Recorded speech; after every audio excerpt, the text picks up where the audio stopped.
আসসালামু আলাইকুম রহমতুল্লাহ।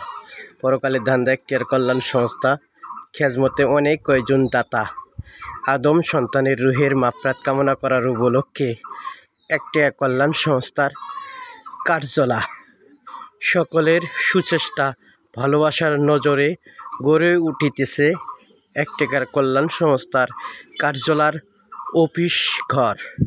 উপস্থিতে আল্লাহর এক বান্দা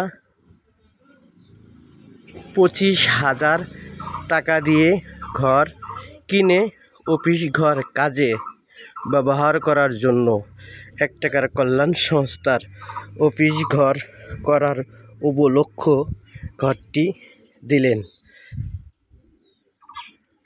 সীমান্ত বাজার গুনাগার শফিকুল ইসলামের বাড়ি সংলগ্ন। সকলেই দোয়া রাখবেন এই একটা কল্যাণ সংস্থার অফিস ঘরের টাকা ধীরে ধীরে পরিশোধ করা হবে, কিন্তু এই ভালোবাসা এই অবদানটি যে দিলেন, পায়ের তালু থেকে চান্দি পর্যন্ত খুশি থাকবো, দোয়া রাখবো আর দিন 24টা ঘন্টা। নাসরিক গুনাগার বান্দারা বলেছিল, হাই রে, ইতিমের নামে ব্যবসা খুলে নিয়েছে। আসলে তাদেরকে বলতে চাবো, এক আল্লাহর নামে ব্যবসা, আখিরাতে লাভবান হওয়ার জন্য পরকালের ধান্দা একটাকার কল্যাণ সংস্থার কার্যালয়ের অফিস ঘর ইনশাআল্লাহ। এই ঘরটি হবে একটাকার কল্যাণ সংস্থার অফিস ঘর।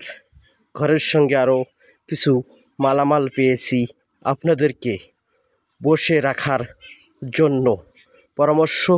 সুপরামর্শদের বসার ব্যবস্থা থাকবে আর দিন 24 ঘন্টা ইনশাআল্লাহ।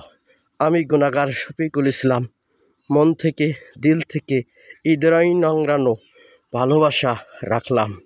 পরকালের ধান্দা একটাকার কল্যাণ সংস্থা শফিকুল ইসলাম নেক নজর ভালোবাসার দৃষ্টিতে গড়ে উঠেছে এই প্রতিষ্ঠান।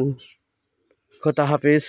বাংলাদেশ একটি কল্যাণ সংস্থা দীর্ঘজীবী হোক, আল্লাহুম্মা আমিন।